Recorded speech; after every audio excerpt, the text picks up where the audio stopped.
Hello, VC Cordell Jahola coming back at you with another video, also known as Big Star 33 Thrifty Music Collector. This video is titled 15 Worst Looking Record Album Covers That I Have in My Collection, where the records play good, but the covers are not.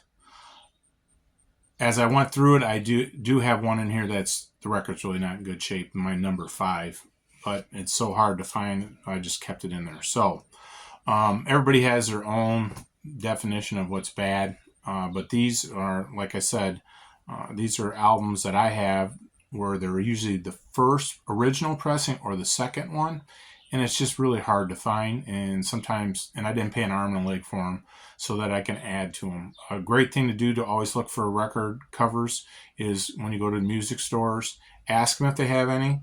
And sometimes they're reasonably priced, or you can just pick up new covers. A lot of people pick them up just for artwork. But enough said on that. So here we go with number 15. This group, the MC5, Motor City 5, Kick Out the Jams. This was the second issue of this record on Electros, because the first one had this swearing, Kick Out the Jams, and other efforts. So just the cover, you know, it's worn. Here's the inside of it and that. So that's my number 15, but a great album. Great album. I would show the albums, but with the way the screen is going with the plastic, it has been reflecting around, so that's why I redid the video. My number 14 is Jimi Hendrix in Rainbow Bridge, the original motion picture soundtrack. This one's got writing on the cover, bubbling on the inside, and it's split. So that is my number 14. My number 13 is The Fat Boys Are Back. It has got a little water damage to it. Split there at the bottom. I got to tape that. It's taped there, but split there. I'm going to put some glue there on that. But these guys were big when I was growing up and around, mixed by Curtis Blow on that. And it's always a hard album to find. I don't ever see it anywhere, especially at a reasonable price. I bought that a long time ago. Next one up is Hot Tuna and their debut album. This one is really got some issues. It's split there. It's got rippling on the back. Of course, ring wear on it, but the record's fine. Number 11. This one I put at 11 just to make it easier because it's Ginger Baker and Friends, and the title of the album is 11 Sides of Baker. I don't ever see this album anywhere. It's got water damage down here. That's why I picked it up. The album's fine. And the cover's really not too bad, but that part kind of throws it off. Okay, moving up into the top 10. First one in the top 10 is going to be the Rolling Stones and their Satanic Majesty's Request. So first thing, the back of it looks pretty good. Side looks really good. Okay, right there, that looks real good. That, opening up the inside, great design. Could be also one of my favorite album covers, actually. It's really good. Top, it's got a little bit of it. Even here, good there with the insert. Here's the biggie. This is why it's number 10. Ta-da! They ripped off the front of it. So I'm looking for that, but the record's good shape. London Blue Label. And number 9. This one will be for all. Growing up, this was a group that I loved growing up. I've not as much as I got older right now, but this was a huge album that made everybody love them. Kiss Alive. The cover's pretty well beat up. I don't have any of the inserts in it. The records were the original Casablanca with the dark blue, so that's why I got it, and I'm always on the lookout for a new cover. Iconic, but here it's really bad ring wear on it, dings, creases, all that fun stuff. So I'm always on the lookout, but they want usually so much for this over, even with the records included. I'm like, I just want the cover, man. I don't want the albums. The albums are garbage, and they're charging you $10, $12, $15. It's crazy. Just say no. Number 8 is one that a lot of people don't see, and when I saw it, I just picked it up, said the records were going to play well. It's Space Ritual by Hawkwind. Okay, and this folds all the way out into a big poster actually, but there are some graphics on here which I am not going to show. So you got the front going to here, and then the middle is here, but it's got a lot of ring wear and tear on it.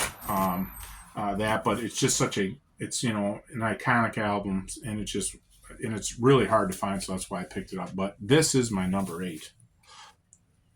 Coming in at number 7, Jimi Hendrix again. It's going to be Jimi Hendrix Experience, their smash hits on the Reprise label. No giant poster enclosed in it, but it's here. I wanted the original copy. It plays all right, but it's just got creases, tape, dings, wear on it. Just looks really bad, but it gives it some character. Number 6.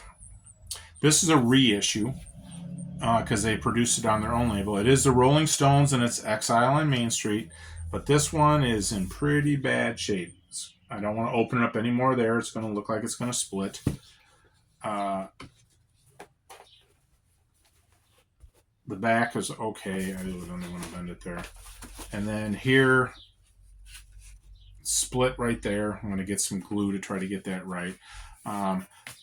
The cool thing about it is when I actually picked this up at a garage sale, and in it they had these postcards that I've never seen before. So I just wanted that one. It's not an original copy. It's when they did it on their own label, but it's just cool to have.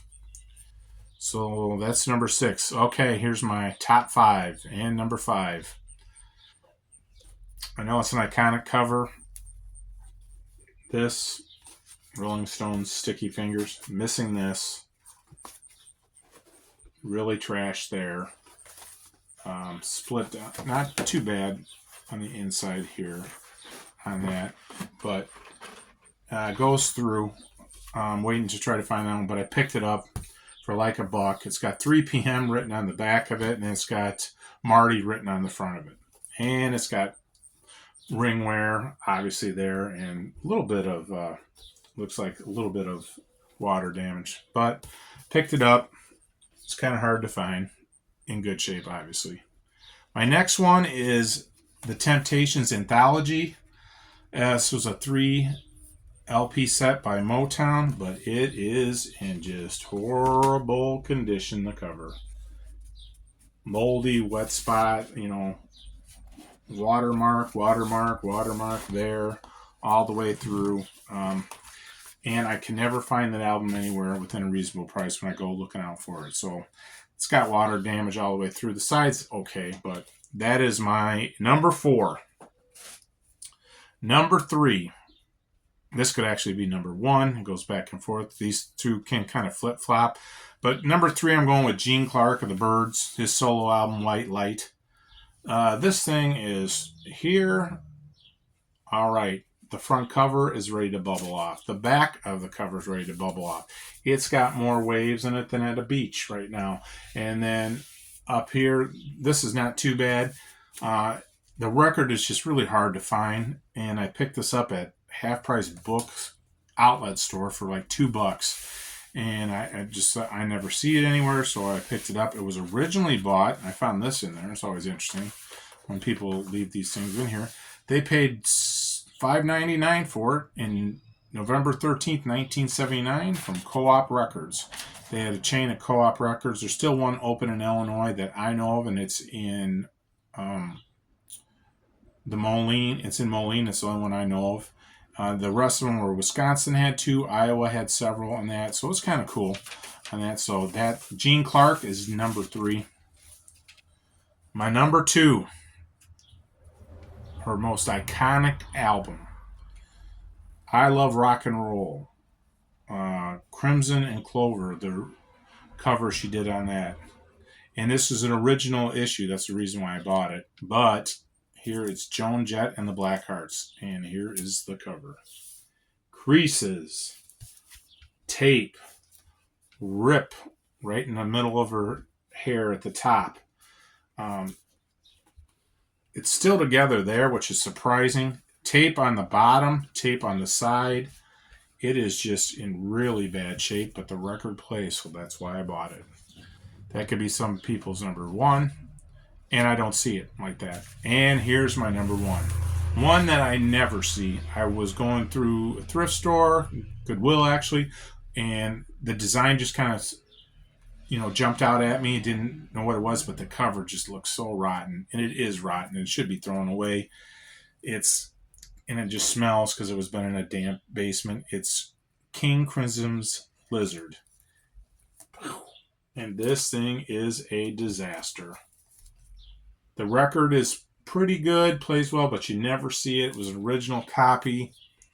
This is my number one. It's got water stains, probably mold on it for the most part. That's why I stick it in the bag and just stick it somewhere outside until I can find the cover. It has some pretty cool artwork on it, but so that is my number one. So those were my 15 worst album covers that I have in poor condition in my collection, but the records are fine. So I hope you enjoyed this video. Hope everybody's doing well. God bless, and as always, stay classy, VC.